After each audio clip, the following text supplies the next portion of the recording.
প্রথম নবী হযরত আদম আলাইহিস সালামের উপরে আমাদের ক্লাস হয়ে গেছে। তারপরে সিরিয়ালি আমরা হযরত নূহ আলাইহিস সালাম আজকে আমাদের দ্বিতীয় নবী।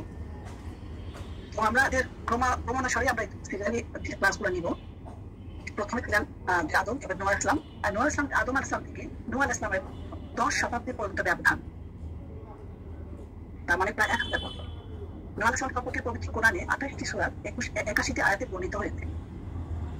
আমরা যেটা চিন্তা করি যে আদম আলাইহিস সালামের সময় পৃথিবী ছিল শান্ত, পৃথিবী কোনো রকম মানে কি বলে এটাকে ছিল না, কোনো রকম শিল্প ছিল না, কোনো রকম কুসংস্কার ছিল না, কিছুই ছিল না। মানুষ খুব সুন্দরভাবে জীবন যাপন করতেছিল এবং তার থেকে নূহ আলাইহিস সালাম পর্যন্ত সম্প্রতি এত বছর পর্যন্ত মানুষের মধ্যে শান্তিভাবে তারা জীবন কাটাচ্ছিল। তাদের মধ্যে কোনো রকম ধরনের শীত তারা জন্ম নেয় নাই বা তারা করেন নাই, তখন তারা জানতো না যে কিভাবে করতে হবে। তখন কিন্তু আস্তে আস্তে এর ভিতরে শীত ঢুকে গেছে। কিভাবে ঢুকে গেছে সেটা হলো আদম আলাইহিস সালামের আগে দিয়ে যেটা হলো যে মাঝখানের সময় 5 জন ছিল, 5 জনের নামে 5 জন গুণী ব্যক্তি ছিল তখনকার সময়। তার মৃত্যুর সঙ্গে সঙ্গে তারা তার নামে মূর্তি বানায় পূজা শুরু করলো। এই শুরু হলো আস্তে আস্তে। এইভাবে আস্তে আস্তে শীত ঢুকে গেল। আল্লাহ তাআলা যখন শীত শুরু হয়ে গেছে তখনই সময় সময় নবী রাসূল পাঠাই দিয়ে আল্লাহ তাআলা তাদেরকে প্রথমে ওয়ার্নিং দিত, তাদেরকে বলতো যে তোমরা বন্ধ করো এসব। তাদেরকে নবী রাসূলের কাজই ছিল এটাই যে তাদেরকে সাবধান করা, তাদেরকে তাওহীদের দাওয়াত দেওয়া, তাদেরকে বলা যে এটা ঠিক না, এগুলো করো না, এগুলো ফিরে আসো, আল্লাহ হবে। কিন্তু তারা কেউ শুনতো না। এবং যখন শুনতো না, কোনো জাতি যদি চরম অবাধ্য হয়ে যেত, তখন আল্লাহ তাআলা সেই জাতিকে কওমকে ধ্বংস করে দিত। যেমন আল্লাহ তাআলা কোরআনেও বর্ণিত আছে 6টা জাতিকে ধ্বংস করে দিয়েছে আল্লাহ তাআলা। যেমন কওমে নূহকে, আদ, থামুদ, কওমে লূত, মাদিয়ান, শুআয়ব আলাইহিস সালাম ছিলেন, আর কওমে ফিরআউন। 6টা জাতি কমপ্লিটলি আল্লাহ তাআলা ধ্বংস করে দিয়েছিল, কারণ তারা অবাধ্যতার চরমে উঠে গেছে। নূহ জাতিটার নামে আসে এই জন্য আমরা দেখবো যে কি করেছিল তারা, কিভাবে এই কাহিনীগুলো আমরা জানবো। আমরা কোরআনে বর্ণিত আয়াতের কাহিনীগুলো জানবো। এর অনেকভাবে কাহিনী এসেছে অনেক জায়গায়, কিন্তু আমরা সেগুলো অমিট করে দেবো। সেগুলো যেগুলো অনেক বই আমি দেখবো যে সুন্দরভাবে কাহিনী বর্ণনা করছে, কিছু মিশিয়ে কিছু করে, ওগুলো শুনতে ভালো লাগে, পড়তেও ভালো লাগে, কিন্তু আসলে ওগুলো কোরআনের তথ্য না। আমাদের কোরআন বেশ করবো, কারণ কোরআনের অতিরিক্ত বলাটা আমাদের জন্য অন্যায় হয়ে যাবে। সেটা তো আমরা চেষ্টা করবো যে কোরআনে যতটুকু আছে এইটুকুনি বলতে। নূহ আলাইহিস সালামের সঙ্গে বলতে গেলে প্রথমে আমাদের বলতে হবে নূহ আলাইহিস সালামের পরিচয়। এখন নূহ আলাইহিস সালাম কোথা থেকে আসেন, এই জায়গায় একটা ম্যাপ দেখাচ্ছি আমি। এখানে প্রথমে তখন ইরাকের মূসলে উনি বসবাস করতেন এবং যেটাকে এখন বলে কুফা, এখানে উনি ছিলেন। এবং সেখান থেকে তো ওনার নৌকা যে পুরো পাহাড় যেতে উপরে দেখা যাচ্ছে যে এখানে আসলে এটা কাছে না, একটু দূরে। এখানে যে ওনার নৌকাটা ছিল পাহাড়ে, এখানে যে তো এই আমাদের উনি এবং এখানে 3টা নামও দেখাচ্ছে, ওনার 3 ছেলে আর একজন ছেলে কিনা মানে ওনাকে মানে প্লাবনে ভাসিয়ে দিয়েছিল, এটাকে নাম ছিল সব ছেলে ছিল। তারপর আমরা দেখবো যে নূহ আলাইহিস সালাম সম্বন্ধে জানতে গেলে আরেকটা ম্যাপ দেখে নিই আমরা। এটা দেখলে বুঝতে পারবো যে বাবেল শহরে যেটা এখন পাবেন, এই যে নূহ আলাইহিস সালামের সময় উত্তর ইরাকের অবস্থান ছিল এবং সেটা এখান থেকে ওনার নৌকা ভাসতে যদি পাহাড়ে যে এখানে যে আটকে যায়। এই একটা জাস্ট দেখলে আমরা তো তথ্যে বুঝবো না, জাস্ট বোঝার জন্য একটা ম্যাপ করা। আজকের তো অনেক আগের কাহিনী, এগুলো কিভাবে আল্লাহ তাআলা কোরআনে হাদিসে যা আছে তার থেকে সবাই যেটুকু বের করতে পারছে সেই হিসাবে আমরা ম্যাপে এটা বলতে চাই। তো নূহ আলাইহিস সালাম ছিলেন যে মানব জাতির উনি দ্বিতীয় পিতা ছিলেন। ওনাকে দ্বিতীয় পিতা বা আবুল বাশার সানি বলতেন। আবুল বাশার সানি হলো দ্বিতীয় পিতা। প্রথম ছিল আদম আলাইহিস সালাম এবং তার 1000 বছর পরে যখন নূহ আলাইহিস সালাম আবার তাকে দ্বিতীয় পিতা বলা হলো, তার থেকে জেনারেশন চলে আসলো আর কি। যেমন যে এটা 10ম বলে অনেক জায়গায়, কিন্তু 8ম বলে, 8ম পুরুষও বলতে পারেন, 10ম আছে। এক্স্যাক্টলি আল্লাহ তাআলা জানেন যে কতদিন, আমরা তো বলতে পারবো না। এবং তিনি ছিলেন প্রথম রাসূল, উনি প্রথম পিতা ছিলেন এবং প্রথম রাসূল ছিলেন। ইরাকের মূসলে থাকতেন মানে নগরীতে, যেটা বললাম। এবং ওনার 4 ছেলে ছিল, শাম, হাম, ইয়াফিস আর ইয়াম বা কিনান। তার মধ্যে 3 জনকে উনি ওনার সাথে উনি নৌকায় উঠাইছিলেন, শাম, হাফিজ, ইয়াফিস, শাম, হাম, ইয়াফিস আর কিনান, যে তার নাম ইয়াম বা কিনান। উনি মুসলিম ছিলেন না, উনি ইসলাম মানে ইসলাম আনেননি, মানে বিশ্বাস আনেননি বলে তাকে নৌকায় ওঠানো হয় না তখন। তো উনি কাফির হয়ে প্লাবনে ডুবে মারা যায় আর কি। কোরআনের সূরা সাফফাতের ৭৭ আয়াতে এই বর্ণনাগুলো দেয়, 4 ছেলের কথা, যে মানে সাফফাতের ৭৭ নম্বর আয়াতে যেটা বলেছে আমরা নূহ আলাইহিস সালামের বংশধরকে অবশিষ্ট রেখেছি। তার মানে ওখান থেকেই বংশধর চলে আসছে। এই 3 জন যে শাম, হাম, ইয়াফিস এখান থেকে আসছে। এবং রাসূল সাল্লাল্লাহু আলাইহি ওয়াসাল্লাম বলেছেন যে শাম হচ্ছে আরবের পিতা, আর হাম হচ্ছে হাবাসার পিতা, ইয়াফিস হচ্ছে রোমকদের, গ্রিক যারা, তাদের পিতা। তার মানে 3 ছেলে 3 দিকে চলে গেছে, 3 দিকে থেকে জেনারেশন চলে আসছে। শাম যদি আরবের সবার বড় ছিল, শাম সবার প্রথম ছেলে হচ্ছে শাম, এবং তার জন্য আবুল আরব বলতে থাকে, যেহেতু আরবের পিতা ছিল এই জন্য আবুল আরব বলা হতো, আরব জাতির পিতা। এবং এই বংশ থেকে কিন্তু ইব্রাহিম আলাইহিস সালাম, ইসমাইল আলাইহিস সালাম এবং ইসহাক আলাইহিস সালাম এই বংশ থেকে এসেছেন। ইসমাইল আলাইহিস সালামের বংশধর থেকেই তো আসছেন আমাদের শ্রেষ্ঠ নবী মুহাম্মদ সাল্লাল্লাহু আলাইহি ওয়াসাল্লাম এসেছেন ওখান থেকে। আর হাম আর ইয়াফিসের বংশধর থেকে কারা এসে এই সম্বন্ধে কোন নবী এসেছে কিনা এটা জানা যায় নাই। তবে আরবদের মধ্যে 4 জন নবী এসেছে আরবদের, তাদের মধ্যে হুদ আলাইহিস সালাম, সালেহ আলাইহিস সালাম, শুআয়ব আলাইহিস সালাম আর মুহাম্মদ সাল্লাল্লাহু আলাইহি ওয়াসাল্লাম 4 জন নবী আর আরবি ছিলেন, আরব নবী যাচ্ছেন। বাকি সব নবীরা কিন্তু আরব দেশ থেকে না। ইবনে আব্বাস রাদিয়াল্লাহু বলছেন যে পরবর্তী মানব জাতি সবই ছিল নূহের বংশধর, নূহ আলাইহিস সালাম থেকে। এটা বললাম যে বংশধর ওখান থেকে চলে আসে, এবং সেটা বললাম যে কারা আসছে এখান থেকে। এই যে উনি যেহেতু সব বংশের বংশধরের নবী ছিলেন, সেজন্য ইহুদি খ্রিস্টান সবাই পিতা বলে পিতা মর্যাদা দিতেন থাকে নূহ আলাইহিস সালামকে। এবং ঈসা আলাইহিস সালামের বংশ থেকে তো নবী যারা আসেন তারা জন্য ইসরায়েলি নবী ইয়াকুব, ইউসুফ আলাইহিস সালাম, ইয়াকুব আলাইহিস সালাম, মুসা আলাইহিস সালাম, দাউদ আলাইহিস সালাম, সুলাইমান আলাইহিস সালাম, ইউনূস আলাইহিস সালাম, ইলিয়াস আলাইহিস সালাম, ঈসা আলাইহিস সালাম, এইসব নবীগুলো ইসহাক আলাইহিস সালামের বংশ থেকে আসে। তাহলে দুইজন আমরা জানি ইব্রাহিম আলাইহিস সালামের দুই ছেলে থেকে আসে, ইসমাইল এবং ইসহাক। ইসমাইল আলাইহিস সালাম শুধু রাসূলুল্লাহ সাল্লাল্লাহু আলাইহি ওয়াসাল্লাম একজন নবী, আর ইসহাক আলাইহিস সালাম থেকে সমস্ত বাকি নবী সব ওই থেকে আসে। আর এখানে অনেকে একটু কন্ট্রোভার্সি আছে যে ঈসা আলাইহিস সালামের কথা আসে যখন, অনেকে বলে যে নূহ আলাইহিস সালাম আগে আসছে, অনেকে বলে নূহ আলাইহিস সালাম পরে আসছে। তো আমরা বেশিরভাগ সব ইতিহাস থেকে যেটুকু আমরা বুঝতে পারি, যেটুকু আমাদের মনে হয়েছে যে নেওয়া, তো নূহ আলাইহিস সালাম সবার আগে আসছে, মানে ইদ্রিস আলাইহিস সালামের থেকে আগে, এবং তারপরে ইদ্রিস আলাইহিস সালাম। সেজন্য আমি ইদ্রিস আলাইহিস সালামটা আজকে বলছি না, নেক্সট ক্লাসে হয়তো বলবো। তো কবে তাহলে নূহ আলাইহিস সালাম কবে ওনার কি বলে নবুয়ত কবে পান? 40 বছর বয়সে উনি নবুয়ত পান। ওনার নবুয়ত 40 বছর পরে, এবং ওনার যে মহাপ্লাবন যেটা হলো, যে নৌকায় সবাইকে তুলে নিয়ে উনি যেটা হলো, তারপরে উনি কিন্তু মাত্র 60 বছর বেঁচে ছিলেন। তার মানে তার জীবনটা দেখেন কিভাবে, সারা জীবন ছিলেন উনি এই তাওয়াকুসের মধ্যে, এই ওনার কওমের পিছনে। মাত্র 50-60 বছর উনি ইয়ে পড়েছিলেন, তার 900 বছর চিন্তা করা যায়, 900 বছর উনি ওনার কওমের পিছনে চেষ্টা করছেন তারা যেন ঈমান নিয়ে আসে। কিন্তু তারা এতদিন করার পরে তারা কি তারা ছিল, যে শিরকের ভিতরে ঢুকে ছিল, তারা এই নিমজ্জিত ওইভাবেই ছিল তারা, কামরা কোনোভাবেই তারা ফিরে আসেনি। নূহ আলাইহিস সালাম ছিলেন যে মানব জাতির উনি দ্বিতীয় পিতা ছিলেন। ওনাকে দ্বিতীয় পিতা বা আবু বাশার সানি বলতেন। কেন বলতেন? আবু বাশার সানি হলো দ্বিতীয় পিতা। প্রথম ছিল আদম আলাইহিস সালাম, এবং তার 1000 বছর পরে যখন নূহ আলাইহিস সালাম আবার তাকে দ্বিতীয় পিতা বলা হলো, তার থেকে জেনারেশন পরে আসলো আর কি।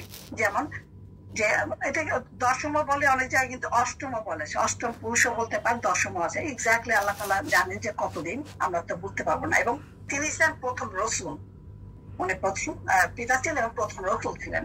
ইরাকের মুসেলে থাকতেন, মানে নগরীতে তো বললাম। এবং ওনার 4 ছেলে ছিল, শাম, হাম, ইয়াফিস আর ইয়াম বা কেনান।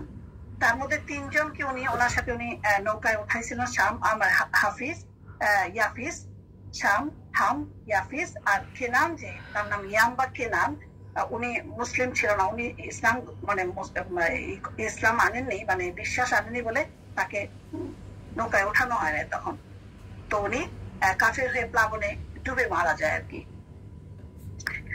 এবং প্লাবনে ডুবে মারা যায় আর কি।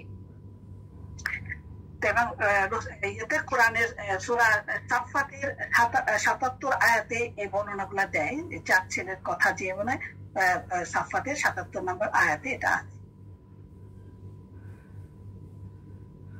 আমরা নূহ আলাইহিস সালামের ওখানে আয়াতে যেটা বলেছি যে আমরা নূহ আলাইহিস সালামের বংশধরকে অবশিষ্ট রেখেছি, তার মানে ওখান থেকে বংশধর চলে আসছে। এই 3 জন যে শাম, হাম, ইয়াফিস, এখান থেকে আসছে। এবং রাসূলুল্লাহ সাল্লাল্লাহু আলাইহি ওয়াসাল্লাম বলেছেন যে শাম হচ্ছে আরবের পিতা, আর হাম হচ্ছে হাবাসার পিতা, ইয়াফিস হচ্ছে রোমকদের, গ্রিক যারা, তাদের পিতা। তার মানে 3 ছেলে 3 দিকে চলে গেছে, 3 দিকে থেকে জেনারেশন চলে আসছে। তা শাম যদি আরবের, সবার বড় ছিল শাম, সবার প্রথম ছেলে হচ্ছে শাম, এবং তার জন্য আবুল আরাব বলতো তাকে, যেহেতু আরবের পিতা ছিল এজন্য আবুল আরাব বলা হতো, আরব জাতির পিতা। এবং এই বংশ থেকে কিন্তু ইব্রাহিম আলাইহিস সালাম, ইসমাইল আলাইহিস সালাম এবং ইসহাক আলাইহিস সালাম এই বংশ থেকে এসেছেন। আর ইসমাইল আলাইহিস সালামের বংশধর থেকেই তো আসছেন আমাদের শ্রেষ্ঠ নবী মুহাম্মদ সাল্লাল্লাহু আলাইহি ওয়াসাল্লাম, এসেছেন ওখান থেকে। আর হাম আর ইয়াফিসের বংশধর থেকে কারা এসে, এই সম্বন্ধে কোন নবী এসছে কিনা এটা জানা যায় নাই। তবে আরবদের মধ্যে 4 জন নবী এসছে আরবদের, তাদের মধ্যে হুদ আলাইহিস সালাম, সালেহ আলাইহিস সালাম, শুআয়ব আলাইহিস সালাম এবং মুহাম্মদ সাল্লাল্লাহু আলাইহি ওয়াসাল্লাম, এই 4 জন নবী আর আরবি ছিলেন, আরব নবী যারা ছিলেন। বাকি সব নবীরা কিন্তু আরব দেশ থেকে না। ইবনে আব্বাস রাদিয়াল্লাহু বলছেন যে পরবর্তী মানব জাতি সবই ছিল নূহের বংশধর, নূহ আলাইহিস সালাম থেকে। এটা বললাম যে বংশটা ওখান থেকে চলে আসে, এবং সেটা বললাম যে কারা আসছে এখান থেকে। এই যে উনি যেহেতু সব বংশের বংশধরের নবী ছিলেন, সেজন্য ইহুদি খ্রিস্টান সবাই তাকে পিতা বলে পিতা মর্যাদা দিতেন তাকে, নূহ আলাইহিস সালামকে। এবং ইসহাক আলাইহিস সালামের বংশ থেকে তো নবী যারা আসেন তারা জন্য ইসরায়েলি নবী, যে ইয়াকুব, ইউসুফ আলাইহিস সালাম, ইয়াকুব আলাইহিস সালাম, মুসা আলাইহিস সালাম, দাউদ আলাইহিস সালাম, সুলাইমান আলাইহিস সালাম, ইউনূস আলাইহিস সালাম, ইলিয়াস আলাইহিস সালাম, ঈসা আলাইহিস সালাম, এইসব নবীগুলো ইসহাক আলাইহিস সালামের বংশ থেকে আসে। তাহলে 2 জন আমরা জানি ইব্রাহিম আলাইহিস সালামের 2 ছেলে থেকে আসে, ইসমাইল এবং ইসহাক। ইসমাইল আলাইহিস সালাম শুধু রাসূলুল্লাহ সাল্লাল্লাহু আলাইহি ওয়াসাল্লাম একজন নবী, আর ইসহাক আলাইহিস সালাম থেকে সমস্ত বাকি নবী সব ওই থেকে আসে। অনেকে একটু কন্ট্রোভার্সি আছে যে ইদ্রিস আলাইহিস সালামের কথা আসে যখন অনেকে বলে যে নূহ আলাইহিস সালাম আগে এসেছে, অনেকে বলে নূহ আলাইহিস সালাম পরে আসছে। তা আমরা বেশিরভাগ ইতিহাস থেকে যেটুকু আমরা বুঝতে পারি, যেটুকু আমাদের মনে হয়েছে যে নেওয়া, তো নূহ আলাইহিস সালাম সবার আগে আসছে, মানে ইদ্রিস আলাইহিস সালামের থেকে আগে, এবং তারপরে ইদ্রিস আলাইহিস সালাম। সেজন্য আমি ইদ্রিস আলাইহিস সালামটা আজকে বলছি না, নেক্সট ক্লাসে হয়তো বলবো। তো কবে তাদের নূহ আলাইহিস সালাম কবে ওনার কি বলে নবুয়ত কবে পান? 40 বছর বয়সে উনি নবুয়ত পান। ওনার নবুয়ত 40 বছর পরে, এবং ওনার যে মহাপ্লাবন যেটা হইলো, যে নৌকায় সবাইকে তুলে নিয়ে উনি যেটা হইলো, তারপরে উনি কিন্তু মাত্র 60 বছর বেঁচে ছিলেন। তার মানে তার জীবনটা দেখেন কিভাবে সারা জীবন ছিলেন উনি এই দাওয়া কুরসির মধ্যে, এই ওনার কওমের পিছনে। মাত্র 50-60 বছর উনি ইয়ে করেছেন, তার 900 বছর চিন্তা করা যায়, 900 বছর উনি ওনার কওমের পিছনে চেষ্টা করছেন তারা যেন ঈমান নিয়ে আসে। কিন্তু তারা এতদিন করার পরে তারা কি হচ্ছে, তারা যে শিরকের ভিতরে ঢুকেছিল, তারা এই নিমজ্জিত ওইভাবেই ছিল, তারা কামরা কোনোভাবেই তারা ফিরে আসেনি। এবং সেই প্লাবনের পর হয়েছিল যে মানে নতুন করে আবার সৃষ্টি হয়েছিল ওনার জীবন।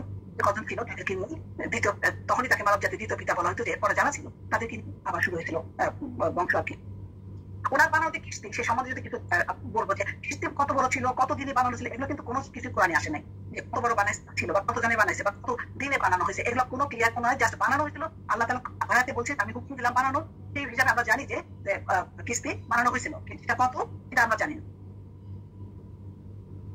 এখন আমরা দেখলাম যে ওনার ডিফারেন্স ছিল আদম আলাইহিস সালাম নূহ আলাইহিস সালাম থেকে দশম বা অষ্টম অবস্থান পুরুষ। এবং ওনার যে বংশনামা যেটা বলবো, সেটা আমাদের দেখলে আমরা দেখতে পাবো যে এই যে নামগুলো ব্লু গুলো, তার জেনারেশন, মানে মনে করবো আমরা একটু থেকে যদি চিন্তা করি, আদম ছেলে শীষ, তার জেনারেশন, প্রত্যেকের ছেলে ছিল, এটাও আমরা জানি না, কিন্তু আমরা বংশ এইভাবে আসছে, আমরা ধরতে পারি কোনো ডাইরেক্ট হিসাবে দশজন আমাদের জেনারেল আসছে, নাম এভাবে আসছে। তো এই দশজনই হলো তার বংশ অবস্থান, যে বলি দশম, যে অষ্টম বা দশম, এখানে সে পুরুষ। এখানে নূহ আলাইহিস সালামের সময়, তখনকার সময় ধর্মীয় বা সামাজিক অবস্থা কেমন ছিল? হয়তো প্রথমে বললাম যে সে কিভাবে ঢুকে গেছিল সেখানে। তো সেটা আল্লাহ তাআলা মানে ওই সময় বলছে যে কতজন ওরা ওখানে আস্তে আস্তে প্রথমে ভালো ছিল, এবং আল্লাহ তাআলা কোরআনে আয়াতই প্রথমে ব্যাখ্যা যেটা বলছে, সূরা বাকারা 13 বলছিল যে সব মানুষ ছিল এক উম্মত, এবং সমস্ত নবীগণকে তখনই পাঠানো হয়েছিল সুসংবাদ। ওনাদের কাজই ছিল সুসংবাদ দেওয়া এবং সতর্ক করা, নবীদের কাজ ছিল এটা। তাদের সেই কাজের জন্য তাদের সাথে একটা করে কিতাবও দিয়ে দিয়েছিল আল্লাহ তাআলা, যে কিতাব নিয়ে তারা আসতো, বলতো যে কিতাবে এগুলো আছে। তখনকার সময় কিতাব, ছোট ছোট কিতাব, সহিফা বলে যেটা, সুহুফ আমরা বলি, সেভাবে আসছিল তাদের প্রতি নবী রাসূলের সাথে সাথে আল্লাহ তাআলা দিতেন। মানুষের যাতে নিয়ে কোনো মতভেদ থাকলে সেই সময় মীমাংসা তারা করতেন, এবং তাদেরকে জানাত দেওয়া হয়েছিল সেই নিদর্শন তাদের কাছে আসার পরে তারা যদি কোনো রকম এখানে তর্ক থাকতো, সেটা নবীরা তারা সলভ করে দিতেন। এগুলো আল্লাহর ইচ্ছাতে, আল্লাহর আদেশ ক্রমে এগুলো হতো। যখন নবীরা ছিলেন তখন আল্লাহ আদেশ ক্রমে সবকিছু করতেন, এবং তারপরে তাদেরকে হেদায়েতের জন্য ডাকা হয়তো। এই আল্লাহ এই জন্য বাকারা 213 নম্বর আয়াতে আল্লাহ তাআলা বলছেন এটা। অর্থাৎ এমন আমরা এটা চিন্তা করতে পারি যে এমন একটা সময় ছিল যে পৃথিবীতে সবাই একই আদর্শের ছিল, একই মত আদর্শের মধ্যে ছিল সবাই, আর নিশ্চয়ই তাওহীদের মধ্যে ছিল সবাই ছিল। তখন কোনো শিখ ছিল না, তখন তো সবাই একই আত্মা হতে ছিল। আদম আলাইহিস সালামের সময় ইমানের সাথে কোনো শিখ বা কুফর ছিল না, কুফরি ছিল না তখন। এবং এটা আস্তে আস্তে সবাই তখন এবার রাদিয়াল্লাহু আনহু বলেন একটা ইয়েতে যে আদম আর নূহ আলাইহিস সালামের মাঝে যে 10টি প্রজন্ম গত হয়েছে, যারা সবাই তাওহীদের উপর ছিল। তার মানে এতদিন সময় পর্যন্ত মানুষ কিন্তু তাওহীদের মধ্যে ছিল। অতঃপর তাদের মধ্যে কি হলো, আকীদা, বিশ্বাস, ধ্যান ধারণা সবই আস্তে আস্তে চেঞ্জ হতে থাকলো, ভিন্নতা দেখা গেল তাদের ভিতরে। এবং তার মধ্যে তারা কি হলো, সত্য মিথ্যা পার্থক্য করা বা পরিচয় বের করাই ডিফিকাল্ট হয়ে গেল তখন। এবং সেটার জন্যই তখন আল্লাহ তাআলা সত্য মানে সঠিক পথকে প্রকাশ করার জন্য আল্লাহ তখন নবী রাসূলকে প্রেরণ করা শুরু করলো। এরা বের করতে পারতেছিল না যে আসল কোনটা, আসল থেকে অনেক দূরে সরে গেছিল। তখন নবী রাসূলকে পাঠাই দিয়ে আল্লাহ তাআলা ঠিক করার জন্য এটা আসল কোনটা আল্লাহ আবার করে ওদের যেটা ভুলে গেছিল এগুলো সব মনে করাই দিত নবী রাসূলদের দিয়ে। এবং আসমানি কিতাব তখন নাজিল করতেন আল্লাহ তাআলা। তখন নবীগণ প্রচন্ড চেষ্টা, পরিশ্রম করতেন তাদের পিছনে, কিন্তু পরিশ্রমের ফল কি হইতো, দেখা যেত যে কেউ কোনো একটা গ্রুপ এটার মধ্যে সঠিক পথে আছে, কোনো গ্রুপ গ্রহণ করতো, কোনো গ্রুপ গ্রহণ করতো না। যারা গ্রহণ করতো, যেসব মানুষগুলো নবীগণের অনুসারী ছিল যারা, তাদেরকে আমরা মুমিন বলতাম, তাদেরকে মুমিন বলে। এবং যারা গ্রহণ করতো না এবং তারা অবিশ্বাসী ছিল, নবীগণের অবাধ্য ছিল, তাদেরকে কাফের বলে। এবং নূহের কওম কি করলো, নূহের কওমের সময় যেটা হইলো, দেখলো যে সে মানে পোক্ত হয়ে গেছে, তখন ভালো মতো দাঁড়ায় গেছিল। কিভাবে, এই মাঝামাঝি সময়ের ভিতরে ওরা 5 জন লোক ছিল, তাদের নাম ছিল ওয়াদ, সুয়া, ইয়াহুস, ইয়াউক আর নাসর। এই 5 জন খুব বিশিষ্ট ব্যক্তি ছিল, নেককার লোক। অনেক এই সময় তারা ওই সময় বাস করতো। এবং তাদের যখন মৃত্যু হয়ে গেল, তারা মৃত্যু হওয়ার পরে শয়তান ওই প্রথমে ওদের ভিতরে দিল যে তোমরা কাজ করো না কেন, তোমরা 5টা মূর্তি বানাও। মূর্তি বানায় তার নামে তাকে ওই মূর্তির সামনে রেখে তার কথা মনে করো, দেখবা যে তখন তোমাদের ভালো লাগবে। তো আইডিয়ারা তার সঙ্গে সঙ্গে নিয়ে নিল। তারা তার 5 জনের নামে 5টা মূর্তি বানালো। তখন এই মূর্তি বানিয়ে এই মূর্তির সামনে বসেও তারা এই শুরু করলো শিরকের মানে পূজা করা শুরু করলো তাদের। এখন এই যে জিনিসটা আল্লাহ তখন হইলো, যেটা শুরু হয়েছে এই মধ্যখানতে শুরু হয়ে পড়ে নূহ পর্যন্ত যখন আসলো, তখন নূহ আলাইহিস সালামকে কেন পাঠালো আল্লাহ, দেখলো যে এমন প্রকৃতভাবে তারা এটা শুরু করে দিচ্ছে। তারা এই মূর্তি উছিলায় তারা বৃষ্টি চাইতো, মূর্তির উছিলায় তাদের কোনো মুসিবত হইলে তারা ওই মূর্তির কাছে যেয়ে বলতো এই বিপদ হয়েছে আমাদের, এটা বলতো ওই বিপদ হয়েছে, আল্লাহর নাম ভুলে গেল সবাই। তখন আল্লাহ তাআলা নূহ আলাইহিস সালামকে তাদের মধ্যে, নূহ আলাইহিস সালাম কিন্তু বাইরে থেকে আসেন নাই, তাদের ভিতর কি একজন নবী তৈরি করলেন, যে নূহ আলাইহিস সালামকে যে তাকে বললেন যে তুমি তাদেরকে ফিরাও, তাদেরকে এই পথে নিয়ে আসো, এই পথে নিয়ে আসো। তখন নূহ আলাইহিস সালামকে আল্লাহ নবী বলে তাদেরকে পাঠিয়ে দিল। কিন্তু এই যে শয়তানের ধোঁকা, শয়তান যে চ্যালেঞ্জ করে নামলো, ক্লাসিক আমরা বললাম যে শয়তানের চ্যালেঞ্জ এমন, শয়তানকে ডাইরেক্ট কিছু করবে না, কিন্তু বুঝলাম ওর কাজই হলো তাই মানুষকে ওয়াসওয়াসা দেওয়া, কানে কানে বলা। আমরা ওয়াসওয়াসা যেটাকে বলি যে একটু করে লাগাই দিলাম একটু কানে, ওইটাই নিয়ে নিত। তখন থেকে যে ঢুকে গেল, এদিকে ফেরানো খুব ডিফিকাল্ট হয়ে যায়। এবং এই মূর্তিগুলো যে নাম হলো যে ওয়াদ যে ছিল, এটা প্রথম মূর্তি ছিল। এবং এই 5টা মূর্তি কিন্তু রাসূলুল্লাহ সাল্লাল্লাহু আলাইহি ওয়াসাল্লাম যখন মক্কায় আসে তখন পর্যন্ত এগুলো চালু ছিল। এবং এদের বিভিন্ন ট্রাইবের মধ্যে লিডার হিসেবে তারা এই মূর্তিটা ইউজ করতো। যেমন যে বনু কালব যেটা একটা ওদের দুমাতুল জান্দানের জন্য এটা ওয়াদকে ইউজ করতো। বনু হুযাইল গ্রুপ যারা ছিল ওখানে তারা সুয়াকে ইউজ করতো। ইয়াগুসকে এরকম বনু হুতাইব ইউজ করতো। তারপর ইয়াউককে করতো একজন, নাসরকে করতো বনু সিকালা। এরকম বিভিন্ন টাইপ এইগুলা মূর্তিগুলা বড় করে রেখে তাদের তাদের পূজা করতো। এবং তাদের ওরা মক্কায় কাবার ভিতরে রেখে দিয়েছিল, ওখানে যে ওরা এটা করতো। তো ওয়াদ যেহেতু ওয়াদের নামে সবার প্রথম ব্যক্তি ছিল, সে সর্বাধিক ছিল, যে সবচেয়ে ভালো ছিল, তার জন্য প্রথমে তাকেই বানানো হয়েছিল। সর্বপ্রথম মূর্তি ছিল ওয়াদ, এবং আল্লাহর তাকে পূজা শুরু করা হলো। এবং সবচেয়ে প্রাচীনতম শীত যেটাকে বলতে এখন পর্যন্ত যেটা চলে আসতেছে সেটা হচ্ছে সেই মূর্তি পূজা। এবং কবরের মধ্যে মানুষের কবরে অথবা মূর্তিতে যে পূজা করা, কবরে কি মাদার শরীফে যাই আমরা এখন ওইরকম মানুষের ওখানে তো আছে বাকারে যা আছে এখানে দেখা আছে, এবং সমস্ত এরকম অর্থটা এখানে দেওয়া আছে। তারপরে আমরা চিন্তা করে দেখবো যে এখন সামাজিক অবস্থা বুঝতে পারলাম যে কে ভরা ছিল তখনকার সময়। নূহ আলাইহিস সালাম কি করলেন তখন, তাকে কেন পাঠাইছেন? প্রথম কারণটাই ছিল যে ওনাকে পাঠানো যে উনি তাদেরকে সতর্ক করবেন। আল্লাহ তাআলা তাকে পাঠাইছেন ওই জাতিকে সতর্ক করার জন্য, এটা ওদেরকে বোঝাইতে হবে। এবং তারা বিভিন্ন যে অনাচারে, সামাজিক অনাচারে পাপে ছিল, এ থেকে ফেরানো, নানাবিধ সামাজিক আচারে ছিল তাদের কামগুলো, এ থেকে এদেরকে দিনের পথে বা ঈমান নিয়ে আসার জন্যই উনি দিনের পথে চেষ্টা করছেন। এই অবস্থা তিনি কি করলেন? নূহ আলাইহিস সালামকে আল্লাহ তাআলা পাঠিয়ে দিলেন রাসূল করে হেদায়েতের জন্য। এই ব্যাপারে কি করতেন? সূরা আরাফের মধ্যে আল্লাহ তাআলা এটা 61 নম্বর আয়াত আল্লাহ তাআলা এই ব্যাপারে বর্ণনা করতেন। এবং সেটা বলছেন যে এখানে আল্লাহ তাআলা বলছেন যে আমার সম্প্রদায়, উনি নূহ আলাইহিস সালাম বলতেছেন যে আমার মধ্যে কোনো ভ্রষ্টতা নাই, বরং আমি তো সৃষ্টি করে রবের পক্ষ থেকে রাসূল প্রমাণ সহ বলতেছেন যে আমি তো আল্লাহ তাআলা আমাকে সিলেক্ট করছে, আমার নিজস্ব না, আমি তোমাদের সতর্ক করার জন্য আল্লাহ তাআলা পাঠিয়েছেন। কিন্তু কেউ তার কথা কান দেয়নি। এই কওমের প্রতি নূহ আলাইহিস সালামের দাওয়াত খুব ছিল, কিভাবে উনি দাওয়াত করতেন। নূহ আলাইহিস সালাম একজন অনেক উচ্চ মর্যাদার পয়গম্বর ছিলেন বা নবী ছিলেন। তিনি বিভিন্ন হাদিস, মুসলিম হাদিসের মধ্যে ওনার শাফা সম্বন্ধে অনেক হাদিস আছে। তিনি প্রথম রাসূল ছিলেন। নূহ আলাইহিস সালামের সূরা নূর আপনার প্রথম আয়াতের মধ্যে সূরা নূর পুরো সূরা নূরটাই কিন্তু ওনার উপরে এই নূহ আলাইহিস সালামের উপরে সবগুলো আয়াতই প্রায় ধরতে গেলে 1 থেকে 4 নম্বর আয়াতে বর্ণনাই করা হয়েছিল এই ব্যাপারে। আমরা এখানে কি দেখতে পাই? আয়াতের মধ্যে আল্লাহ তাআলা বলছেন যে তাকে স্বজাতির কাছে প্রেরণ করেছে, তার নিজের জাতির কাছে ওনাকে প্রেরণ করেছে। এবং তাদের উপরে আযাব আসার পূর্বেই, আযাবটা আসার পূর্বেই তাদেরকে সতর্ক করেন। আযাবটা কি? আল্লাহ শাস্তি। আল্লাহ শাস্তিটা আসবে, আল্লাহ শাস্তি আসবে, এবং সেটা আগে উনি অ্যালার্ট করে ওনাকে পাঠাইছে যে তুমি ওদেরকে খবর দাও, আযাব আসার আগেই যেন তারা সতর্ক হয়ে যায়। এজন্য উনি বলতেছেন যেটা আয়াতে সূরা নূরে আছে 1 থেকে 4 নম্বর আয়াতে। এবং তারাও আরো বলছে তুমি এখনো যদি তারা তওবা করে, যদি এখন তওবা করে ফিরে আসে, আল্লাহ থেকে ফিরে আসে, তাহলে আল্লাহ তাআলা সব মাফ করে দিবেন, তাদের আযাব তুলে দিবেন। আযাব কিন্তু আল্লাহ ডিসাইড করে ফেলছেন, কিন্তু যদি তওবা করে তাহলে আযাব তুলে দিবেন, আল্লাহ তাআলা কি বলতেছেন আয়াতে। কারণ আল্লাহ তাআলা কখনো কোনো জাতিকে কওমকে শাস্তি দেন না রাসূলকে না প্রেরণ করা পর্যন্ত। আগে উনি একটা অ্যালার্ট সতর্ক করার জন্য কাউকে পাঠানো হয়।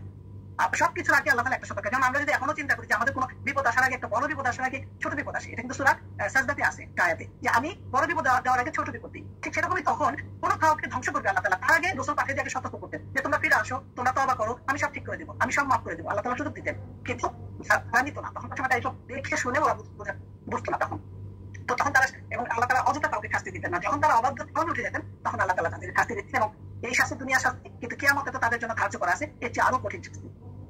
এবং এটা আল্লাহ তাআলা সূরা ইসরাকে বলছেন যে 15 নম্বর আয়াতে বলছে যে আমি কোনো রাসূল না পাঠানো পর্যন্ত কাউকে শাস্তি দিই না। নূহ আলাইহিস সালামকে ওনার জাতিকে উনি বললেন যে তোমাদের, হে আমার জাতি, আমি তোমাদেরকে সতর্ক করতেছি যে একমাত্র আল্লাহ তাআলাই ইবাদত করো, তাকে ভয় করো এবং আমার অনুগত করো। যদি এসব করো, কাজ করো, তাহলে ফলাফল হলো আল্লাহ তাআলা তোমাদের সব মাফ করে দিবে, তোমাদের আয়ু বৃদ্ধি করে দিবে। এখন প্রত্যেক আয়ু বৃদ্ধি করে দিবে, এটা যদি চিন্তা করি আমরা, আমাদের আয়ু আমরা ডিসাইড আল্লাহ তাআলা আগে থেকে আমাদের আয়ু ঠিক করা, তাহলে এটা কেমন হবে? আল্লাহ তাআলাই ঠিক করছেন, আল্লাহ তাআলাও বলছেন যে সেটা আমি চেঞ্জ করতে পারি যদি তোমরা মাফ চাও, তোমরা যদি ক্ষমা চাও আমার কাছে ফিরে আসো, সুতরাং এটা চেঞ্জ হতে পারে। তো এটা বলছে যে আমি সেটা তোমাদের কি করে দেবো, তুমি মাফ চাও, ভালো কাজ করো, আল্লাহ তাআলা আয়ু চেঞ্জ করবে। এবং প্রত্যেকটা মানুষের বেলাও ঠিক তাই, যে আমরা যদি সৎ আমল করি, সৎ আমলের মাধ্যমে কিন্তু আয়ু বৃদ্ধি পায়। আমরা এটা জানি, এটা হাদিসে অনেক সময় আসে যে রাসূল সাল্লাল্লাহু আলাইহি ওয়াসাল্লাম বলছেন যে সম্পর্ক বজায় রাখলে আয়ু বৃদ্ধি পায়। অনেকে পড়ে থাকবে হাদিসটা। তো এটা অনেক জিনিস আছে যে আয়ুটা একদম ডেফিনেট যে তা না, এটা আমাদের আমলের সাথে সাথে চেঞ্জ হয়। আয়ু বৃদ্ধি পায় আল্লাহ তাআলা আগে থেকে ফয়সালা করে আসছেন ঠিকই, কিন্তু ঈমান যদি আনি, আমরা যদি ঈমান বা আমলের সাথে কোনো কিছু করি, তাহলে আমাদের আমলে বরকত দেন। এবং ইবনে আব্বাস যেমন একটা হাদিসও আছে, আর সূরা ইসরাতে তো বললাম যে কোনো কিছু অ্যালার্ট না করা পর্যন্ত আমি পাই না, পাঠাই না, রাসূলকে পাঠাই না, যে শাস্তি দেয় না কাউকে, শুধু রাসূল পাঠায় আগে অ্যালার্ট করে তারপর আমি শাস্তি দিই। নূহ আলাইহিস সালাম যে দাওয়াত করতেন, এই দাওয়াত, ওনার দাওয়াতের পদ্ধতিটা কেমন ছিল? উনি কিভাবে দাওয়াত করতেন, উনি বহুভাবে ওদেরকে দাওয়াত দিতেন, বহুভাবে। মেইনলি আমরা সূরার ভিতরে আমরা আয়াতে বলতেন উনি ভাবে ওদেরকে দাওয়াত দিতেন। কিভাবে সেটা? একটা 24 ঘন্টা দাওয়াতি কাজ উনি করতেন। 24 ঘন্টা প্রকাশ্যে বলতেন, জনসম্মুখে বলতেন, উঁচু গলায় বলতেন, উঁচু আওয়াজে, গোপনে বলতেন, জনে দাওয়াত দিতেন যে, এবং রাত দিতেন। তাহলে প্রকাশ্যে গোপনে বিভিন্ন পন্থায় উনি তাদেরকে ডাকতেন। মানে উনি কখনোই নিরাশ হয়ে যান নাই এতদিন যাব। এবং সূরা নূহের 8 আর 9 নম্বর আয়াতে এটাই আছে। আল্লাহ তাআলা বলছেন যে আমি নিশ্চয়ই আমি তাদেরকে আহ্বান করেছি প্রকাশ্যে। 9 নম্বরে বলছে তাই আমি উচ্চস্বরে তাদেরকে ডেকে দিই এবং গোপনেও ডেকে দিই। এই দেওয়ার পরেও কারণের লোকরা তাকে বলে, নোয়াল সাহেবকে বলে যে ওদের কমকে যে বলে যে তোমরা কিন্তু পূর্বপুরুষ যাদেরকে তোমরা এতদিন পূজা করতেছো, ওয়াজ, সুয়া, ইয়াগুস, ইয়াউক, নাসর, ওদের কিন্তু কখনই পরিত্যাগ করবে না, তাদের কিন্তু কখনই পরিত্যাগ করবে না। তারা উল্টা যে ওদেরকে এটা বলতো। তো দেওয়ার পিছনে তারা লোক নেতারা যারা ওদের পিছনে যারা নেতা ছিল যারা উপরে, তারা জনগণকে এইভাবে বলতো যে তোমরা কিন্তু এটা বাদ দিও না, এটাই আসো, এগুলো কিছু না, এই দাওয়া কিছু না, এভাবে বলতো তারা। এবং সেটা সূরা নূহের 21 থেকে 23 নম্বর আয়াতে এটা আছে যে ওরা নূহের বিরুদ্ধে চক্রান্ত শুরু করে দিল, ভয়ানক চক্রান্ত শুরু করে দিল। জাতির লোকেরা যে দাওয়াত থাকতো না, দাওয়াত পর তারা কিভাবে বর্জন করলো, এই দাওয়াতগুলো কিভাবে তারা বর্জন করলো, এই ব্যাপারে কি বলা বলছেন আল্লাহ তাআলা। আল্লাহ তাআলা সূরা নূহের আয়াতে বলছে এটা, 6 নম্বর আয়াতেও বলছে এটা, যে তারা 6 থেকে 9 নম্বর 3 আয়াতে এটা বলা হয়েছে। তারা দাওয়াত যখনই দিত তখনই কোনো ভালো কথা শোনায় তারা কি করতো? কানের ভিতরে আঙুল ঢুকাই, 2 কানে আঙুল দিয়ে রাখতো, শুনবে না তারা। এবং তারা কি করতো? কাপড় দিয়ে তাদেরকে ঢেকে রাখতো, নিজেদেরকে ঢেকে কাবার করে রাখতো, মাথা থেকে মুখ থেকে শরীর ঢেকে রাখতো। তারা কুফরি যেটা করতো ওইটার মধ্যে অটল থাকতো এবং তারা কোনো সত্য কথা শুনতো না, অহংকার করতো। এগুলো আল্লাহ তাআলা আমাদেরকে জানাই দিয়েছে আয়াত দিয়েছিল। আমরা জানবো কিভাবে যে তারা এগুলো করতো, এই কাজগুলো কেন করতো তারা? যে মুখ ঢাকতো তারা, এই মুখ ঢাকার কারণটা হিসেবে দেখতে পারি যে নূহ আলাইহিস সালামের যে বক্তব্য শোনা তো দূরের কথা, তাকে চেহারাটা বলতে দেখাইতো না তারা নিজেরা। তারা ওকে মুখটা ঢেকে চলেছে, যাকে 1 হতে পারে তাকেও দেখবে না, 2 হতে পারে তারা নিজেদেরকেও দেখাবে না। আবার যখন ইমানের কথা তাদেরকে আহ্বান করা যেত ক্ষমা লাভের কারণে তাদেরকে তারা বাসা থেকে তারা সরে যেত। যখন এটা বলতো যে তোমরা আসো, তোমরা যা করছো করছো, কোনো অসুবিধা নাই, তোমরা ফিরে আসো, ক্ষমা চাও, ক্ষমা হয়ে যাবে। এবং তারা কোথায় কাপড় দিয়ে মাথা ঢেকে চোখ মুখ ঢেকে হেঁটে চলে যেত, যাতে আওয়াজটা পর্যন্ত শুনতে না পায়, দেখতে না পায়। এটা ছিল তাদের পক্ষ থেকে কঠোর শক্তিটা। এবং এটা মানে শুধু তার বহিঃপ্রকাশ বলা যায়, যেটা অবাধ্যতার ফল। এবং মানে যাতে না চিনতে পারে, ওর নিজেদেরকেও চেনাইতো না এবং নবীকেও দেখতে চাইতো না। এই ছিল তাদের অবাধ্যতা। এবং এটা নূহ আলাইহিস সালাম 7 নম্বর আল্লাহ তাআলা বলছেন। এই কাউকে মানে পরীক্ষা করার জন্য যখনই কিভাবে উনি কি করতেন, মানুষের উপরে যে অসংখ্য নিয়ামতের উনি স্মরণ করাই দিলেন, তখন তাদেরকে বললেন, অনেকভাবে চেষ্টা করছে, বলা হয়েছে প্রকাশ্যে, তারপরে উঁচু স্বরে, গোপনে, জনে জনে, বাড়িতে যে বিভিন্ন ভাবে চেষ্টা করতেন। এরপরে কি করলেন যে নিয়ামতের কথা মনে করাই দিল আল্লাহ তাআলা। যখন এইভাবে হচ্ছে না, তখন আল্লাহ তাআলা নিয়ামত গুলা একের পর এক নিয়ামত, অসংখ্য নিয়ামত, আল্লাহ তাআলা অগণিত নিয়ামত যেগুলো, সেগুলো মনে করাই দিতে শুরু করলো তখন। এবং সেজন্য নূহের 15 থেকে 20 নম্বর আয়াত সব ডিটেলস বর্ণনা আছে কিভাবে আল্লাহ তাআলা মানে নূহ আলাইহিস সালাম তাদেরকে বললেন যে তাদেরকে বলে তোমরা কি দেখো না গাছটা কিভাবে বানানো, টরেস করে বানানো, তোমরা কি কখনো কল্পনা করছো 7 আসমান কেমনে বানানো, একটার উপরে একটা, একটার উপরে একটা, একটার উপরে একটা, কিভাবে? তোমরা কি দেখো না চাঁদ কিভাবে আলো দিচ্ছে, সূর্যকে কেমনে প্রদীপ হিসাবে সূর্য থেকে আমরা আলো পাচ্ছি এখান থেকে? তোমরা এটা চিন্তা করো না যে মাটি থেকে কিভাবে গাছ হচ্ছে, কিভাবে মাটি একটা বীজ বলি, শুকরা একটা ডেড, এটা একটা সিড আমরা মাটিতে রেখে দিই, সেই সিডটা থেকে একটা গাছ হয়ে যায় কিভাবে? তোমরা চিন্তা করো যে তোমরা সবাই যারা মারা গেছে তাদেরকে দেখো, যার জীবন আমাদের একসময় মাটি থেকে জীবন, আবার সেখানেই তো আমরা চলে যাচ্ছি, আবার এখান থেকে আল্লাহ তাআলা বলছেন আমাদের ফেরত নিয়ে আসবে, পুনরুত্থিত করবে আমাদেরকে আবার। এই যে জমিনটা আল্লাহ তাআলা বানাইছে, মাটির জমি, সেখানে আমরা কি করতেছি? চলাফেরা করতেছি, আমরা জমিনকে বিছানার মতো ফ্ল্যাট ল্যান্ড করে ফেলছি। এখান থেকে কি কেউ পড়ে যায়? আমরা তো হাঁটি, চলাফেরা সবই তো ব্যালেন্স হয়ে যায়, প্রশস্ত রাস্তা বানাই দিচ্ছে আল্লাহ তাআলা আমাদের জমির উপরে, সবই তো আল্লাহর নিয়ামত। তোমরা এটা খেয়াল করো না? নূহ আলাইহিস সালামের নূহের 15 থেকে 20 নম্বরে সব বর্ণনাগুলো ওদের সামনে তুলে ধরবো। তখন এরা মানে আল্লাহ তাআলা বুঝা দিল যে আল্লাহ কত মহাশক্তির অধিকারী এবং কত সুদক্ষ কারিগর, একমাত্র ওনারই তো ইবাদতের যোগ্য, আর কাকে করবা তোমরা ইবাদত? এই যে জিনিসগুলো দেখছো, এরপরে তোমাদের কি অন্য কিছু করতে করবে? আল্লাহ তাআলা ইবাদতের উপরে আর কিছু আছে? এগুলো সব নিয়ামতগুলো বোঝাই দিচ্ছে। আলোগুলো কিভাবে আসে? পৃথিবীতে আলোকিত করে ফেলতেছি। এবং দেখো তোমরা দিনের বেলা আমাদের আলো দেখতে, কেন মানুষ আমরা উপার্জন করি দিনের বেলা, রাতে আমাদের আলো নিয়ে নিচ্ছে আল্লাহ তাআলা, কেন? আমাদের একটু বিশ্রামের জন্য। সূরা নাবাতে তো বলা আছে, কি সুন্দর ভাবে বর্ণনা করা আছে কিভাবে দিনের বেলা আল্লাহ তাআলা করে দিচ্ছে আমাদের জন্য নিয়ামত, রাতেরটা কেমন করেছে বিশ্রামের জন্য।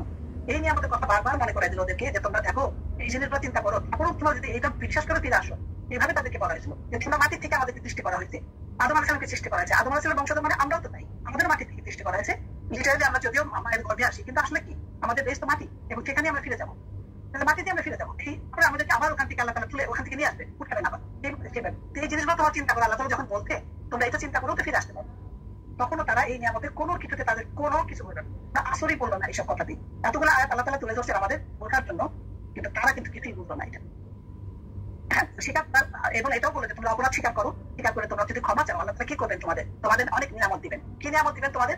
আল্লাহ তাআলা বলছেন তোমাদের অপরাধ থাকলে বৃষ্টি দিবেন, প্রচুর বৃষ্টি দিবেন। বৃষ্টি মানেই তো আমাদের নিয়ামত। বৃষ্টিটা নিয়ামত হিসেবে কেন আমরা বলি? কারণ আমাদের ফসল হবে, গাছপালা বাড়বে, বৃষ্টি সবসময় নিয়ামত। কোনো বৃষ্টি হলে আমরা এটাকে মনে করি না। বৃষ্টি আমাদের সবসময় নিয়ামত হিসাবে আসে। তাহলে আল্লাহ তাআলা বলছেন যে তোমরা যখন অপরাধ তোমাদের মাপ পেলে ক্ষমা চাইলে তোমরা তোমাদের ক্ষমতা প্রতিনিধি করবেন, তার উপরে তোমাদেরকে বৃষ্টি দিবে, তোমাদের সন্তান সম্পত্তি ধন সম্পদ সবই বাড়াই দিবে এবং আখিরাতে তোমাদের জন্য জান্নাত দিবে। এগুলো ওয়াদা আল্লাহ তাআলা এবং সূরা নূরের 10-12 আয়াতে, 10 থেকে 12 আয়াতে এগুলো সব বলা আছে যে যদি তোমরা ক্ষমা চাও তাহলে তোমাদেরকে এটা দিবে, ক্ষমা না চাইলে তো হবে না। কিন্তু এর পরেও এত কিছু শোনার পরেও তাদের ভিতরে কোনো রকম চেঞ্জ আসলো না। এবং এই যে 11 নম্বর আয়াতে এটা বলছে যে বৃষ্টি নামাবে, এই জন্য বলে যে আমরা অনেক সময় বৃষ্টি না আসলেই দোয়াগুলো পড়তেন, সূরা নূরের এই দোয়াটা অনেক জায়গায় পড়ে, এটা যে বৃষ্টি যখন হয় না তখন এটা পড়ে আর কি, বৃষ্টির জন্য আর কি। এরপরে ওরা কি করলো, তার সামনে হলো যে তার সামনে যখনই প্রথমে রিসালাত কারণে শুরু থেকে 3টা জিনিস পেশ করতেন ওদের সামনে। কি ছিল মেইনলি? 3টা জিনিস ছিল মেইনলি, আল্লাহ দাসত্ব করবে, 2 আবার আল্লাহ ভীতি করবে, তারপর আহ্বান করা সেটা, আর 3 নম্বরে রাসূলের অনুগত করবে। এবং এই ব্যাপারে সূরা নূরের 3 নম্বর আয়াতে উনি বলেছেন এই কথাগুলো। কি ছিল এটা? 3 নম্বর আয়াতে বলছেন যে তোমরা 3টা পয়েন্ট উনি প্রথমেই বলছেন যে ইবাদত করতে হবে, আল্লাহ অবলম্বন করবে এবং অনুগত করবে, আমার অনুগত করবে। এই 3টা পয়েন্টের দায়িত্ব শুরুতে তাদেরকে বলে দিচ্ছিলাম। কিন্তু তারা কি করলো? তারা নূহ আলাইহিস বিরুদ্ধে তারা অবিশ্বাসী বিরুদ্ধে 5টা আপত্তি করলো। তারা কি করলো যে অবিশ্বাসী নেতারা সব মিলে জনগণের বিরুদ্ধে কি করলো? 5টা আপত্তি মানে আপত্তি করলো যে নবীর বিরুদ্ধে। কি বললো সে পয়েন্ট গুলা? তারা বললো যে নূহ আলাইহিস সালামকে বললো যে আপনি তো আমাদের মধ্যে মানুষ, একজন নবী হলে তো ফেরেশতা হতেন, কিন্তু আপনার অনুসারী হলো আমাদের মধ্যে হীন বা কম বুদ্ধি সম্পন্ন লোকরা, বড় মানে লোক ফালতু লোক আপনার অনুসারী হবে, আমরা কেন হবো? নেতারা বলতেছে আমার উপর আমাদের আপনাদের কি বলে কোনো প্রাধান্য প্রতিষ্ঠ না, কোনো কিছু না, আপনাদের প্রাধান্য না, এবং আপনার দাওয়াত আমাদের আপনাদের রীতি বিরোধী। যেটা বলতেছেন আপনি, এটা আমার বাপ দাদা কখনো দেখেও নাই, শুনেও নাই, এটা সব বিরোধী এর আপনার যেটা বলতেছেন। এগুলো সূরা হুদের 27 নম্বর আয়াতেও আসছে এই জিনিসটা, এবং সূরা মুমিনুনের 26 থেকে 25 নম্বর আয়াতে বলছে যে আপনি আসলে কি নেতার অভিলাষী, আপনি নেতাগিরি চান, আপনি নেতা হিসেবে থাকতে পছন্দ করেন, সুতরাং আমরা আপনাকে কি মিথ্যাবাদী মনে করি। পরিষ্কার তারা এই কথাগুলো অপবাদ ওনার বিরুদ্ধে এই নেতারা সব মিলে এগুলো তো ঠিক করলেন ওনার বিরুদ্ধে। জনগণের খাতায় গেলে উনি কি বলেন, আনোয়ার হোসেন বলেন যেগুলো জবাব দিতে হবে, তখন ইয়ার আপত্তির জবাবগুলো উনি দিলেন আমাকে, আপনি তো আমাদের মতো একজন মানুষ, নবী হতে ফেরেশতা হতেন, কথা যখন বললো তখন উনি বললেন যে আমার কাউম, তুমি যদি আল্লাহর পক্ষে স্পষ্ট দলিলের উপর থাকি, আপনি যদি আমাকে রহমত দান করেন, সেসব যদি তোমাদের বন্ধ থাকে, তাহলে আমি কি তোমাদের ইচ্ছা বিরুদ্ধে তোমাদের উপর আমি চাপিয়ে দিতে পারি? হুদে আছে এটা 28 নম্বর আয়াতে। তারপরে বলতেছে নবুয়তের রিসালাত, মানে এটা কি বোঝায়? বলে যে নবুয়তের রিসালাত যেটা, সেটাকে কখনো আমি চাইয়া পাইতে পারি, আল্লাহ তাআলা দিচ্ছেন আমাকে, এটাকে আমি চাইছি যে আমাকে দেন, আমি যেটা সেটা বুঝাই দিতে হবে যে সম্পূর্ণ এটা আল্লাহর ইচ্ছা, আল্লাহ আমাকে চুজ করছে। আল্লাহ মানুষের জন্য কোনো ফেরেশতা না, মানে তিনি মানুষের জন্য কোনো ফেরেশতা না, মানুষকে নবী করে পাঠায় দেয়, তারপরও তোমরা স্পষ্ট দলিল হিসেবে পাঠায় দেয়, তারপরও তোমরা বিশ্বাস করো না। বললেন যে তোমরা কেন আশ্চর্য বোধ করছো, তোমাদের পালন করতে পয়গাম তোমাদের মধ্যে থেকে একজনের মাধ্যমে তোমাদের কাছে এসেছে, যাতে সে তোমাদের প্রদর্শন করে, ফলে তোমরা আল্লাহর অনুগত হও, এজন্য কি তোমরা অবাক হয়ে যাচ্ছ? এইসব পয়েন্টগুলোরই প্রথমে জবাবে বললেন যে তাকে, এবং আর বললেন যে নূহকে আমি যখন করলো তখন বললো যে তখন আল্লাহ তাআলা তাদেরকে তো সূরা আরাফের মধ্যে 64 নম্বর আয়াতে বলছেন যে আমি মিথ্যার মধ্যে ডুবিয়ে ওদেরকে করতে আর কি, এটা পরে আসছে। তারপরে এইসব বলার প্রথম আপত্তি বললেন, তারপর 3 নম্বর আপত্তি তিনি বললেন যে আমি অনুসারী হলে তো আমাদের মধ্যে হীন কম বুদ্ধি সম্পূর্ণ লোকেরা। তখন উনি বললেন যে কোন গরিব ব্যক্তিকে, ইমানদার ব্যক্তিকে আমি তাড়িয়ে দিতে পারি না, তারা অবশ্যই তাদের পালন কর্তার দিদার লাভের ধন্য হবে, বরং আমি তোমাদের কি মুখ্য দেখতেছি, হে আমার কম, আমি যদি ওইসব লোককে তাড়িয়ে দিই তাহলে কি আমাকে আল্লাহ আপনার থেকে রক্ষা করবে? তোমরা কি উপদেশ গ্রহণ করবে না? এটাও দেখো সূরা হুদের 29-30 আয়াতে আছে, সূরা শুআরাতেও আছে এটা। আপত্তির জবাবে উনি বললেন 3 নম্বর ছিল কি, আমার উপর আপনার কোনো প্রাধান্য প্রতিষ্ঠিত হয় না। উনি বলতে থাকবেন তাদের দৃষ্টিতে যারা হীন অবাঞ্ছিত ব্যক্তি, তাদেরকে আল্লাহ কোন রকম, আলহামদুলিল্লাহ রাব্বিল আলামিন, তাদের দৃষ্টিতে যারা হীন অবাঞ্ছিত ব্যক্তি, তাদেরকে আল্লাহ কোন রকম কল্যাণ দান করবেন না, তাদের মনের কথা আল্লাহ ভালো করেই জানেন। সুতরাং এমন কথা বললে আমি অন্যায় কাজে অন্তর্ভুক্ত হয়ে যাবো, মানে হলো দুনিয়াবি প্রধান মূলত কোনো প্রাধান্য নাই, পরকালীন উচ্চ মর্যাদাই হলো প্রকৃত মর্যাদা বললেন সেটা। আমরা 4 নম্বর পয়েন্টে বললাম আপনার দাওয়াত আমাদের রীতি বিরোধ ছিল। উনি কি বললেন? এটা জবাবে বললেন যে হে আমার মধ্যে কোন পথভ্রষ্টতা নেই, বরং আমি বিশ্বমানবের পক্ষ থেকে পেয়েছি রসুল, আমি তোমাদের নিকটে আমার প্রভুর রিসালাত পৌঁছে দেই এবং আমি তোমাদেরকে সদুপদেশ থাকি, না আমি আমার আল্লাহর পক্ষ থেকে এমন বিষয় জানি তোমরা জানো না। আরাফে এটা আছে 61-62 নম্বর আয়াত। 5 নম্বর আয়াত আপত্তি জানালেন কি, 5 নম্বর পয়েন্টটা ছিল আপনি আসলে মৃত্যুর অভিলাষী, অতএব আপনাকে আমরা মিথ্যাবাদী মনে করি। উনি বললেন যে এই দাওয়াতের বিনিময়ে আমি তোমাদের কাছে কোনো মাল দৌলত বা কোনো বিনিময় কামনা করি না, আমার পুরস্কার থেকে বিশ্বমানব আল্লাহর নিকটে রয়েছে। এই পয়েন্টগুলো উনি বলেন, এই সাধারণত এই যে কথাগুলো যেগুলো জবাবে বলছেন প্রকৃতপক্ষে কিন্তু এই সব নবীর পক্ষে এগুলাই, প্রত্যেকটা নবী কমকে যখনই দাওয়াত দিতে গেছেন তারা এইভাবে তাদেরকে আক্রমণ করছে, তাদেরকে সবাইকে নবীরা কিন্তু এভাবে বলছেন। রাসূল সাল্লাল্লাহু আলাইহি ওয়াসাল্লামের কাছে তার কওমের নেতারাও কিন্তু এইভাবে বলছিলেন, যখন বলছেন যে মাল দৌলতের বিনিময়ে তাওহীদের দাওয়াত পরিত্যাগ প্রস্তাব দিলেন যখন ওনাকে, তখন উনি কি বলছিলেন, যদি তোমরা আমার ডান হাতে সূর্য বাম হাতে চন্দ্র দাও, তাও আমি আমার সত্য নিয়ে যা সত্য নিয়ে আগমন করছি তা আমি পরিত্যাগ করবো না। এটা রাসূল সাল্লাল্লাহু আলাইহি ওয়াসাল্লাম বলছিলেন। ওইখানে সেই একই কথাই বলছেন, আপনি নেতাগিরি চান, আপনি নেতা হইতে চান, এরকম তো সবকিছু সব দিনের যুগে নবীদেরকে একইভাবে পাকড়াও করা হয়েছে, একইভাবে তারা দাওয়াত দিচ্ছে। এরপরে কি হলো, এরা এই আয়াতগুলো সবগুলো কিন্তু আপত্তির সঙ্গে জবাব দিচ্ছেন এখানে যেগুলো আয়াতগুলো বলা আছে। তারপর দাওয়াতের কি ফলশ্রুতি হলো, এই যে দাওয়াতটা দিল এবং নূহ আলাইহিস সালাম কতদিন দাওয়াত, 950 বছর, 950 বছর, মানে এক পুরুষের পর দ্বিতীয় পুরুষ, শতপুরুষের দ্বিতীয় পুরুষ, এইভাবে দাওয়াত দিয়েই আসেন। কিন্তু হাতে গোনা কয়েকজন ছাড়া তার ওখানে কেউ ইমান আনেনি, কিছু লোক মাত্র ইমান আনছে ওখানে, বাকি সব কেউ আনে নাই তেমন ইমান। তো উনি ছিলেন নূহ আলাইহিস সালামের জনবল যেটা ছিল কম ছিল, কিন্তু পরে কিন্তু তারা কিন্তু অপরজনতি ছিল পৃথিবীতে, মানে স্ট্রং ছিল, তার যথেষ্ট স্ট্রং ছিল। ইরাকের ভূখণ্ডে এবং পাহাড়ে তাদের আবাস ছিল এবং সেখানে এত যে তারা সংকটানো হচ্ছিল তাদের আবাস এখানে। এর মধ্যে এই অবাধ্য জাতিকে আল্লাহ তাআলা মানে সাময়িকভাবে অবকাশ দেন। বাকারার 15 নম্বর আয়াতে এটা আছে। যখনই তারা এবার এরকম ভাবে মানে উপরে লেভেল উঠে গেছে, পয়সার দিক দিয়ে বা ইয়ে শিক্ষা উঠে গেছিল, তখনই তারা দিক জ্ঞান হারাই ফেলতেন এবং তারা নূহ আলাইহিস সালামের দাওয়াতকে থাকছিল করছিল ওনাকে।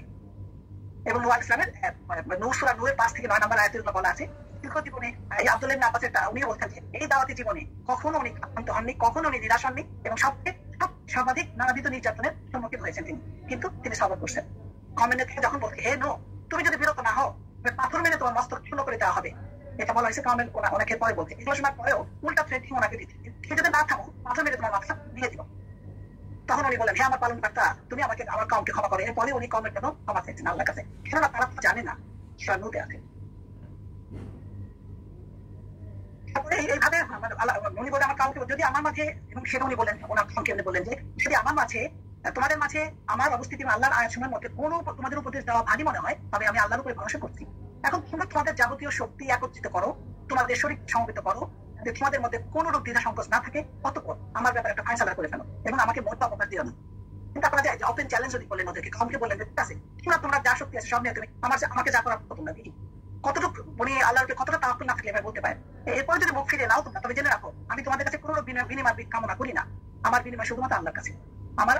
আমার প্রতি নির্দেশ হয়েছে যেন আমি আত্মসমর্পণকারীদের অন্তর্ভুক্ত হই, কিন্তু তারপরে তারা তাকে মিথ্যা প্রতিপন্ন করেন।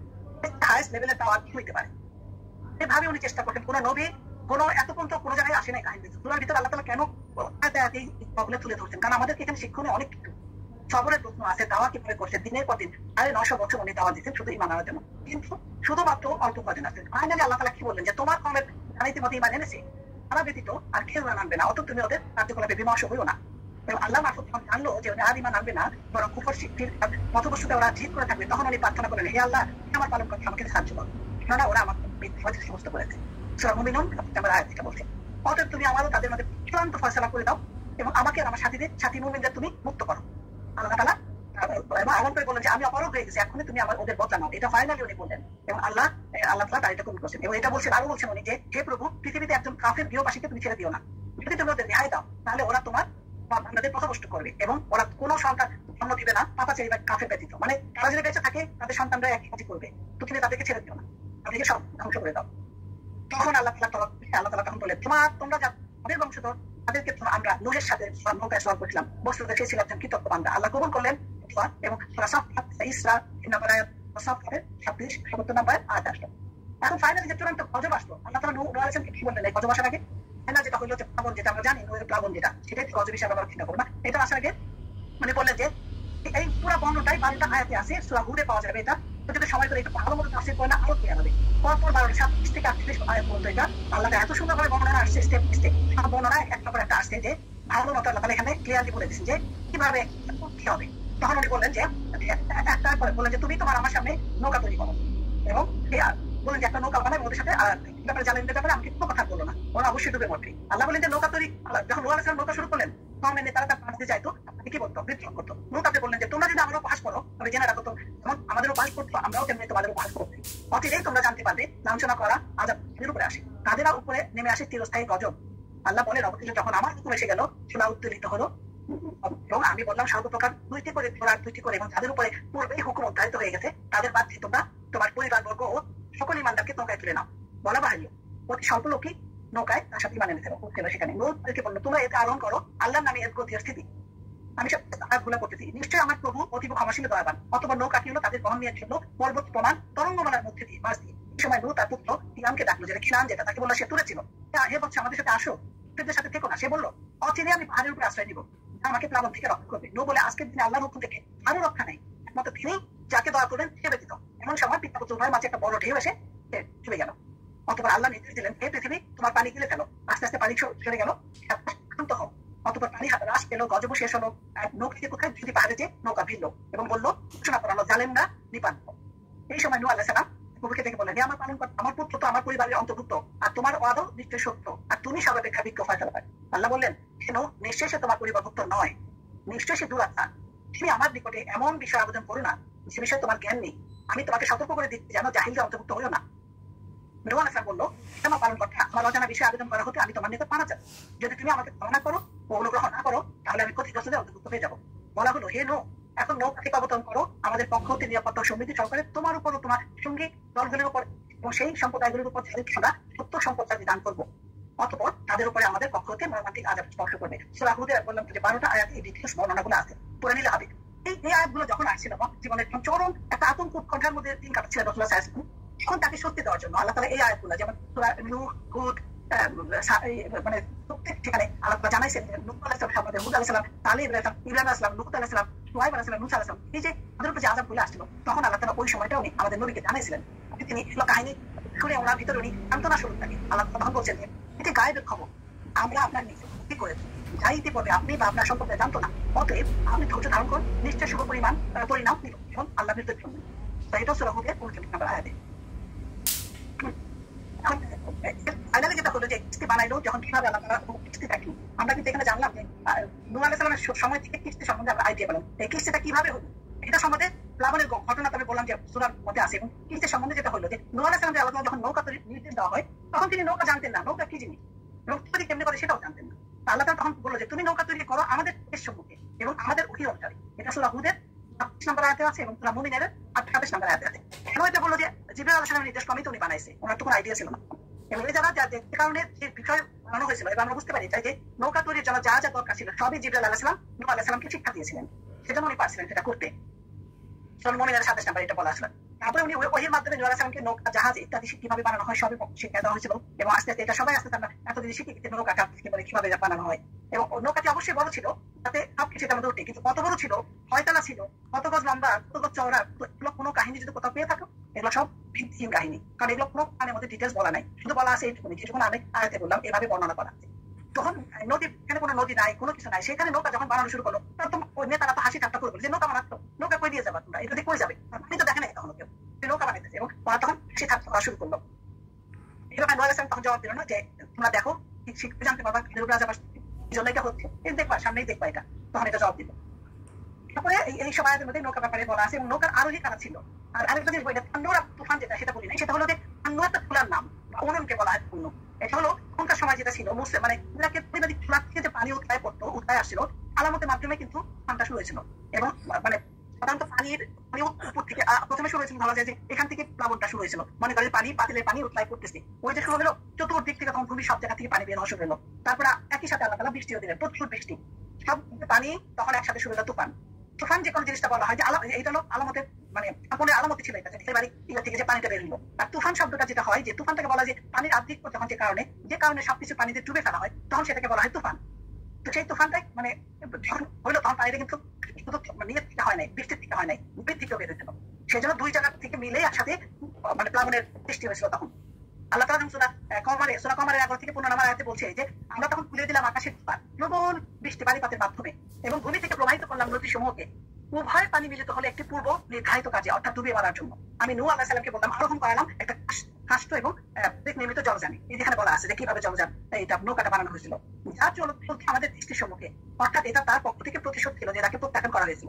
আমরা একটি নিদর্শন হিসাবে রেখে দিয়েছি, অতএব কোনো চিন্তাশীল কি আছে? এই কারণে বলছিল যে কেউ এখান থেকে শুধুমাত্র যে ওনার পুত্র কিনান যেটা কিন্তু নেয় নাই, কারণ সেই মানা নেই বলে তাকে নৌকা উঠে নেয় এবং তাকে ভাসায় তাকে ডুবাই মারা হয়েছিল। এবং নৌকা যেখানে যায় তো এটা কিন্তু কোন দিকে যাচ্ছে কি যাচ্ছে আল্লাহ তাআলার সামনে এটা হয়েছিল, ওনারা দৃষ্টি রাখছিল এটা কোন দিকে যাচ্ছে সেটা। তারপর আরোহী কারা ছিল, এই নৌকায় কাদেরকে ওঠানো ছিল? নৌকাতে প্রত্যেকটা জোড়ায় জোড়ায় এখানে ওঠানো ছিল জোর বিশিষ্ট প্রত্যেক প্রাণীর মানে মেল আর ফিমেল, নর এবং মাদি, দুজনকে চাপকে তাদেরকে জোড়ায় জোড়ায় ওঠানো হয়েছিল বংশ বৃদ্ধি করার জন্য, এবং সব কিন্তু জানো সবকিছু ওঠানো হয়েছিল জোড়ায় জোড়ায়। এবং তারপরে আল্লাহ তাআলা এটা সূরা হুদের 40 নম্বর আয়াতে ভাবে বলতেন যে তারা পরিবার সহ ইমানদার নরনারীকে নৌকায় তুলে নিতে আল্লাহ তাআলা বলছেন। কিন্তু সংখ্যা কত, সংখ্যাটা আনুমানিক চিন্তা করছিল যে 40 জন বা জয় মিলে 80 জন, কিন্তু এক্স্যাক্টলি এটা কোনো জায়গায় সহিভাবে নির্দিষ্ট না, এই যে কতজন 40 জন করে পুরুষ নারী মিলে মোট 80 জন এরকম আসছে অনেক জায়গায়, কিন্তু আল্লাহ তাআলা ছাড়া কেউ জানেন না যে সঠিক সংখ্যাটা কত। এবং এই যে যদি পাহাড়ে যে নৌকাটা ভিড়লো বলছি যদি পারে ওই এলাকাতে অনেক জায়গাতে টুকরাগুলো পাওয়া গেছে এবং এই পর্বতটার নাম কি একটা বিশেষ পর্বত আর একটা অংশের নাম ছিল আরারাত পর্বত, অপর একটা অংশের নাম ছিল এটা। ইরাকে বিভিন্ন জায়গায় টুকরাগুলো পাওয়া গেছে এবং অনেকে নাকি সংরক্ষিত করে রাখছে, যেটা কিনা আমাদের বরকত মনে করতো এটাকে রাখছে তখন আর কি।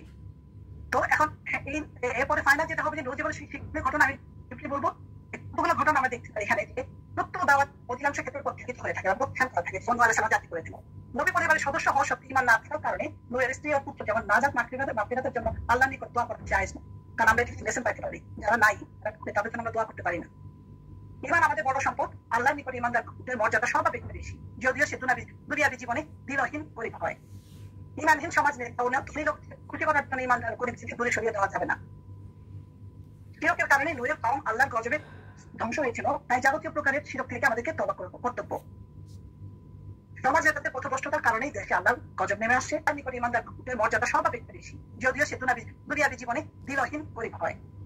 ঈমানহীন সমাজ নেই, খুশি করার জন্য ঈমানদার গরিব থেকে দূরে সরিয়ে দেওয়া যাবে না। শিরকের কারণে নূহের কওম আল্লাহর গজবে ধ্বংস হয়েছিল, তাই যাবতীয় প্রকারের শিরক থেকে আমাদেরকে তওবা কর্তব্য। সমাজের তাতে পথভ্রষ্টতার কারণেই দেশে আল্লাহর গজব নেমে আসছে, অতএব তাদেরকে সবার আগে হুঁশিয়ার হওয়া কর্তব্য। বিপদ থেকে মুক্তি পাওয়ার জন্য আল্লাহর নিকট প্রার্থনা করার সাথে সাথে সাধ্যমতো বাস্তব প্রচেষ্টা চালাতে হয়। যেমন নূহ আলাইহিস সালাম প্রথমে আল্লাহর নিকট প্রার্থনা করেন, অতঃপর বিপদ থেকে বাঁচার জন্য আল্লাহর হুকুমে নৌকা তৈরি করেন। জালিম ও কাফিরদের জন্য বদদোয়া করা শরীয়ত বিরুদ্ধ। মুমিন নরনারীর জন্য অন্য মুমিনের দোয়া করা উচিত। এখন দায় নিরাশ না হয়ে যথেষ্ট সম্ভব দাওয়াতের কাছে লেগে থাকবে। এখানে আমাদের আজকের লেসন শেষ হবে। এই যে যদি পাহাড়ের একটা ছবি আমি দেখাচ্ছি এখানে, এই পাহাড়টা মানে এখন এইভাবেই আছে দেখা যায়, কিন্তু আমরা তো বুঝবো না যে কোথায় কোন অবস্থা এতদিন পরে যাচ্ছে একটা ছবি দেখানো আর কি।